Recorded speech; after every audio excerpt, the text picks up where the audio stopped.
Hello all and welcome to another Parry's Pickups. So on a recent trip to Southport I ended up picking up a few games, of course. Oh, what a surprise.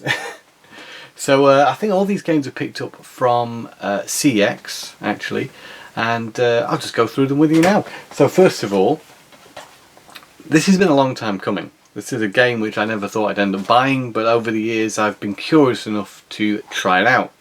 And that is Duke Nukem Forever. So yeah, I've been meaning to play this forever, but I never really wanted to pay any money for it because I played a demo of this back in the day and it was really bad. I thought the quality of the shooting mechanics was particularly weak. It just didn't feel very solid, and so I thought, well, this isn't worth bothering with. And then this came along at £1. I thought, okay, you know, I've seen a few things since then and it's piqued my curiosity about this game.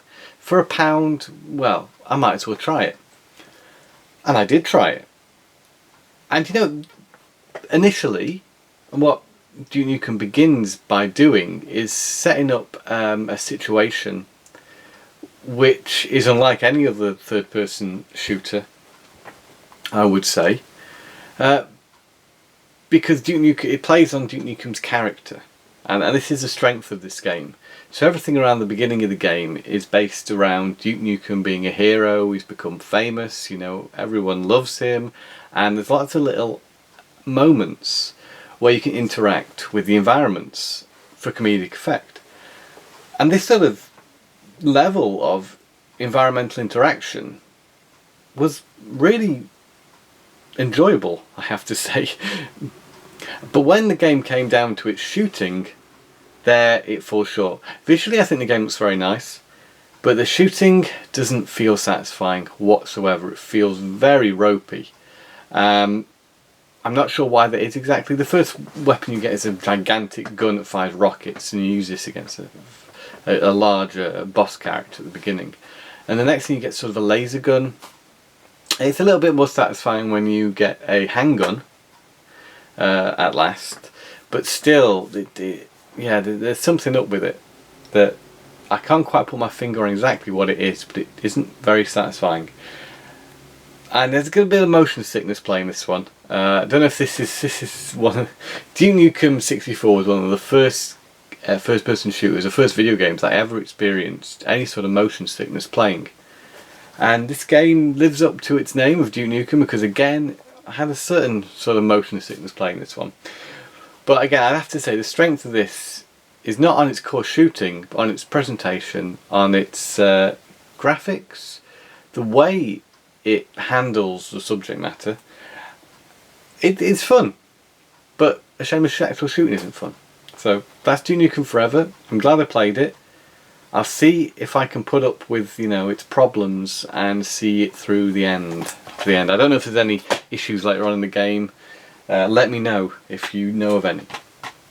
So next up is a game, another first-person shooter that was synonymous with a certain era in video games, and that one is Doom 3. Yes, Doom 3 is a BFG edition. It also includes Doom 1 and 2, which I didn't know going into this.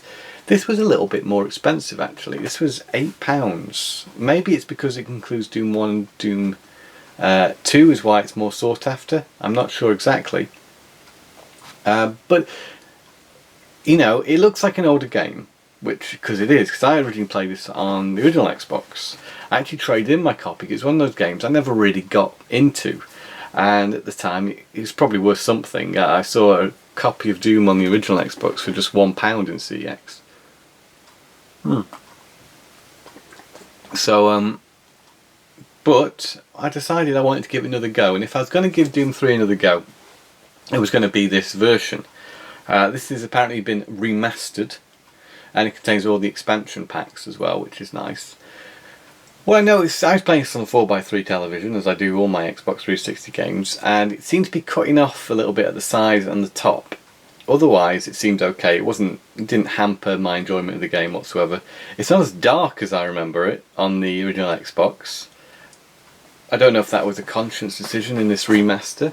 It actually felt like quite a different game, which was odd. Shooting is a little bit more satisfying than Duke Nukem, a little bit more well done, but it isn't the most satisfying. I mean, if you put this up against the recent Doom, you aren't going to find anything close to that sort of satisfying shooting in it. But remember, it is an older game. It does have atmosphere, and it does have pretty great environments, I'd say, in Doom 3, and setup at the very beginning. So you go to Mars, and you're like a soldier on Mars. You're asked to check out some missing people, I think, and then things go wrong.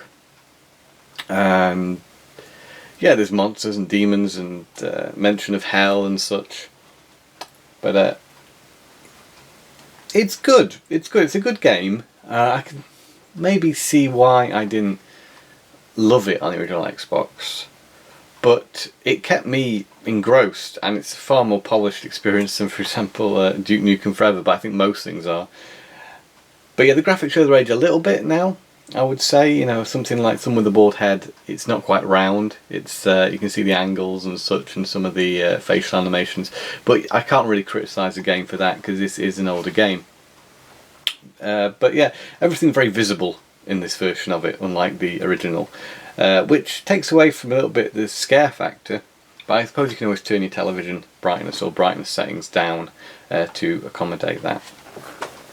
So moving on to the next one, which is another first-person shooter. What is it with the Xbox 360 and first-person shooters? Well, so this is a game I actually haven't played yet, but I have played the original f.e.a.r. briefly. This is f.e.a.r. Files. This is a game which can again be picked up for £1 from CX. Standalone expansion pack series. So f.e.a.r. had some expansions. These are the expansion packs. f.e.a.r. is a game that's very competent, as are its sequels. So yeah, definitely happy to add that to the collection. I now have everything related to f.e.a.r. I think now. Both f.e.a.r. 1 and this are on Xbox 360, and f.e.a.r. 2 and 3 on the PS3. And lastly, we're going to come to two games which share the same theme. The first one is London 2012, the Olympics game. Okay, so I'm not a huge fan of button mashers. Oh, so why did I get this, you ask? Well, there are some events on Olympic games that I rather enjoy that don't rely on mashing buttons. But actually this one's a little different, because I tried the 100-metre sprint on this, and if you press too fast, it's to your detriment. So you have to, you know, balance how much you're pressing the button. It's a little like, for those who played Ocarina of Time, when you're riding Epona and you don't want to wear her out, so you don't G her up so much, you know. So that's quite interesting, and I like that about it. And the overall level of quality in the presentation was high. It seems pretty good. It's developed by Sega Studios Australia. Sega seem to be publishing all the Olympics games, and of course on the Wii they had the Sonic and Mario, or Mario and Sonic, sorry, Olympics games. And lastly, as I say, another similar game. It's another Olympic game, and this one is Beijing 2008, which I'll forewarn you, don't try and sign into PlayStation Network to play this, otherwise you'll never get into the game, because I don't think they service supporting this anymore. So eventually, after a while, it will time out and you won't get anywhere unless you're either not signed in to PSN or not connected to the internet. So it's another. There are other games like this where you can't play them. Like Ridge Racer Unbounded, you can't play if you're connected to the internet.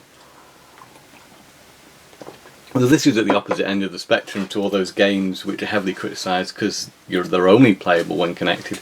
This is one which shouldn't be connected to the internet, at least not now. And this was a more traditional Olympic style game. Lovely presentation again, just like the other one, and published by Sega, developed by Eurocom in this case. This was £1. The other one was £5, by the way, that 2012 one. So basically I got this to have an Olympic game on the PS3, So I've got one on PS3, one on Xbox, and of course a few on the Wii in the form of the Mario and Sonic series. So it's nice, I think, to have one of each type of game on each system, especially when they're affordable like this. Just £1's very good. The game itself, yeah, I'm very frustrated by the 100-metre sprint that I tried on this. Not tried the other modes yet, but I think this is definitely a more traditional Olympic game, but certainly it has a level of quality to it. And that's it for this episode of Parry's Pickups. Thank you very much for watching, hope you've enjoyed it, and until we see each other again, game on!